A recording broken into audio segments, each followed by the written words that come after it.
1971 में जन्मे नीरव मोदी कोई नॉर्मल बिजनेसमैन नहीं थे। 2010 में वे पहले भारतीय डायमंड बिजनेसमैन बने जिनकी ज्वेलरी कवर्स दुनिया के बड़े बड़े ऑक्शन हाउस में गए, जहां दुनिया के सबसे अमीर लोग अपनी सबसे कीमती चीजें खरीदते और बेचते हैं।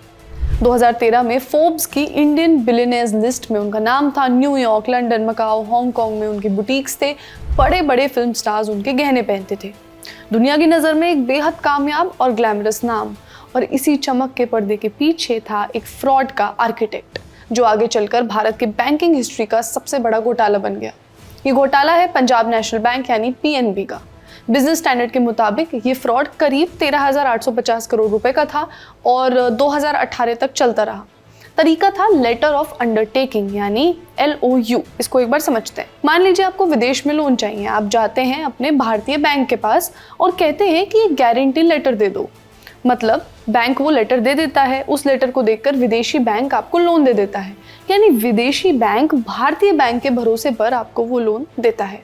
इसी को LOU कहते हैं। अब हुआ क्या, पीएनबी की मुंबई में जो ब्रेडी हाउस ब्रांच है उसमें कुछ अधिकारियों ने नीरव मोदी की कंपनीज के लिए बिना कोई कोलैटरल लिए, बिना किसी प्रॉपर अप्रूवल के ऐसी फ्रॉड्यूलेंट LOU जारी किए। और ये सब हुआ स्विफ्ट मैसेजिंग सिस्टम के जरिए। स्विफ्ट वो इंटरनेशनल सिस्टम है जिसमें बैंक दुनिया भर में एक दूसरे को फाइनेंशियल मैसेजेस भेजते हैं।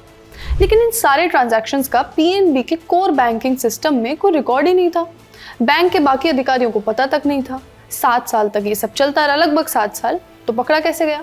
जनवरी 2018 में क्या हुआ कि पीएनबी में एक नए अधिकारी ने ज्वाइन किया।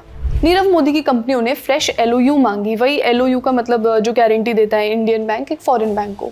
अधिकारी जो आए थे नहीं, उन्होंने कोलैटरल मांगा। मतलब बताइए क्या गिरवी रखना है, किसके बेसिस पे देना है। फायर स्टार जो नीरव मोदी की एक दुबई वाली कंपनी है, उसके एक रिप्रेजेंटेटिव ने कहा कि पहले तो कभी कोलैटरल नहीं मांगा। बस इसी एक जवाब ने खेल खोल दिया। सीबीआई की रिपोर्ट के मुताबिक इसमें पीएनबी अधिकारी गोकुलनाथ शेट्टी के साथ और भी लोग शामिल थे। सीबीआई की चार्जशीट में नाम है नीरव मोदी, उनकी पत्नी अमी मोदी, भाई निशाल मोदी और मामा मेहुल चोकसी जो गीतांजलि ग्रुप के मालिक थे।